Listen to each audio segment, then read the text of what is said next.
नमस्कार, success point में आपका स्वागत है। आज कक्षा 9 की जो संस्कृत की पाठ्य पुस्तक है, उसमें 3 कहानियाँ आपको दी हुई है और वार्षिक परीक्षा में आपसे कथा का सार पूछा जाता है। तो उसके लिए आपको तीनों कहानियों का सार पता होना चाहिए, जो कि हिंदी में आपको लिखनी होती है। तो तीनों कहानियों को एक ही वीडियो में हम डिस्कस करने वाले हैं। तो पहली कहानी है स्वर्ण काका है। यह कहानी कथा शतकम से संकलित की गई, यानी कि वहाँ से लिया गया है। इसके लेखक श्री पद्म शास्त्री हैं। इस कहानी में लोगों के लोभ के दुष्परिणाम के बारे में बताया गया है, यानी कि लालच के दुष्परिणाम के बारे में। प्राचीन काल में एक गांव में एक निर्धन वृद्धा स्त्री रहती थी। उसकी एक बेटी थी जो सुंदर, मनोहर और सुशील थी। एक दिन उस वृद्धा ने अपने आंगन में चावल के दोनों दानों को पसारते हुए बेटी से कहा कि पक्षियों से इसकी रक्षा करो, और बाहर चली गई। उसी समय चावल के पास एक विचित्र कौवा आया, जिसके पंख सोने सोने के और चोंच जो है वो चांदी की थी। वह चावलों को खाने लगा और हंसने लगा। उसे हंसता हुआ देखकर लड़की डर गई और रोने लगी। रोते रोते उसने कौवे से कहा कि तुम हमारे चावलों को मत खाओ, हम बहुत गरीब हैं, हमारे चावलों को मत खाओ। इस पर कौवा बोला कि कल प्रातःकाल इस गांव के बाहर जो पीपल का पेड़ है, वहां आकर अपने चावलों का मूल्य ले जाना। कौवे के इतना कहते ही लड़की बहुत खुश हो गई। खुशी के मारे वह रात भर सो नहीं पाई और प्रातः सूर्योदय के पहले ही गांव के बाहर पीपल के पेड़ के पास चली गई। वहां जाकर उसने देखा कि पीपल के पेड़ पर एक सोने का बहुत बड़ा भवन बना हुआ है। उसने नीचे से आवाज़ लगाया कि मैं आ गई हूँ, मुझे चावलों का मूल्य दे दो। भवन की खिड़की से झांकते हुए कौवे ने लड़की से पूछा कि तुम सोने की सीढ़ी से ऊपर चढ़ना पसंद करोगी या तांबे की या चांदी की। यानी कि कौवा जो है वो लड़की के बारे में जानना चाहता है कि वे लालची है कि नहीं है। ठीक है। लड़की ने कहा मैं एक गरीब हूँ, गरीब माँ की बेटी हूँ, इसलिए तांबे की सीढ़ी से ही आना पसंद करूँगी। कौवे ने उसके लिए सोने की सीढ़ी और उसे ऊपर बुला लिया। कौवे ने पुनः कहा कि तुम भूखी हो, पहले नाश्ता कर लो और बताओ तुम्हें किस प्रकार की थाली में भोजन दूं, सोने की, चांदी की या तांबे की में। लड़की ने कहा मैं गरीब माँ की बेटी हूँ, अतः मुझे तांबे की थाली में ही खाना है। कौवे ने उसे सोने की थाली में भोजन दिया।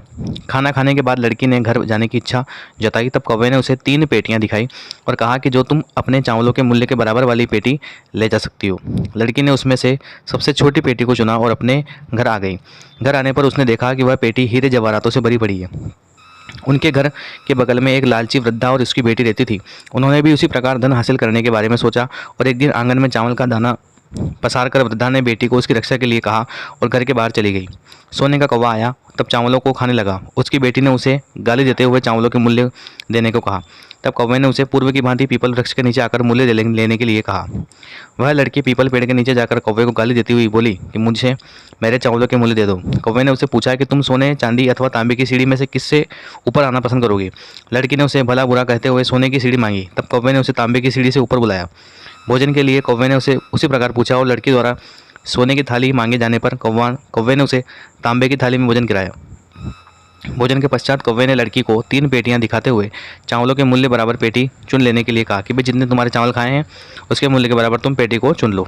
वो लड़की तो लालची थी, इसलिए लड़की सबसे बड़ी पेटी उठाकर घर की ओर चल दी।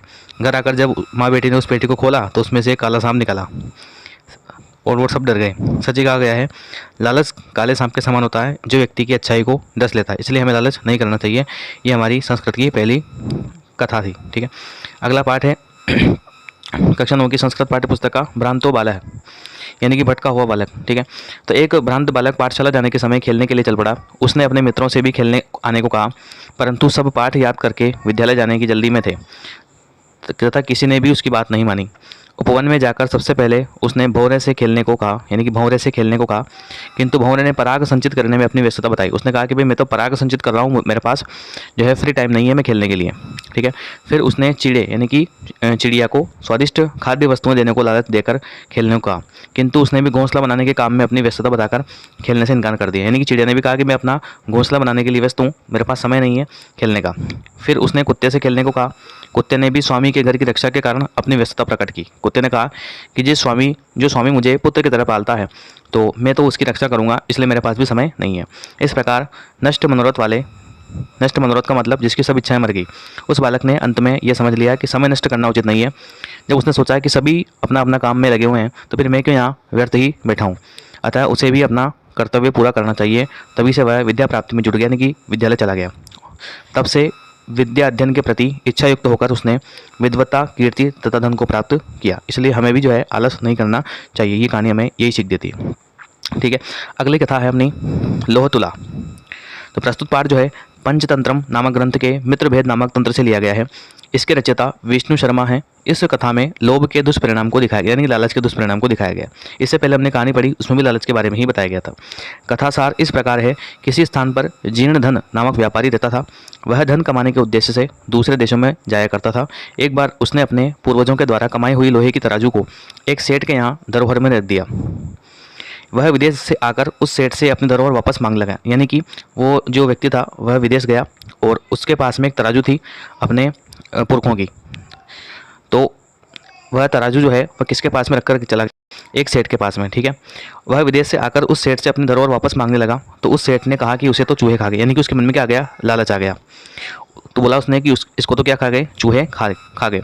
यह सुनकर जीर्णधन सेठ को पाठ पढ़ाने की एक युक्ति सोची। भाई उसने वो समझ गया कि चूहे तराजू को तो खा नहीं सकते, तो इसलिए उसने जीर्णधन ने उस सेठ को एक युक्ति सोची पाठ पढ़ाने की। वह नहाने का बहाना करके उस सेठ के पुत्र को अपने साथ ले गया और उसको एक गुफा में छिपाकर वापस लौट आया। यानी कि वह जो जीर्णधन नामक व्यक्ति है, वह जिस सेठ के पास उसने तराजू रखी थी, उस सेठ के एक बेटा था, उस बेटे को वह नहाने के बहाने तालाब पर ले गया और वहाँ पर उसने उसको छुपा दिया और वापस वह घर आ गया। सेठ ने उससे अपने पुत्र के विषय में पूछा तो उसने कहा कि बच्चे को बाज उठाकर ले गया। यह सुनकर उसने जीर्णधन को भला बुरा कहा और उससे झगड़ते हुए न्यायालय पहुंच गए, कि है ना, राजा के पास पहुंच गए। मतलब न्यायाधिकारी ने विवाद की सच्चाई जानकर, भाई न्यायाधिकारी ने पूछा कि भाई क्या हुआ, तो जीर्णधन ने कहा कि भाई इसका बेटा जो है वो बाज उठाकर ले गया, मैं क्या करूँ। तो सेठ ने कहा कि भाई बाज जो है इतने बड़े बेटे को कैसे उठा सकता है।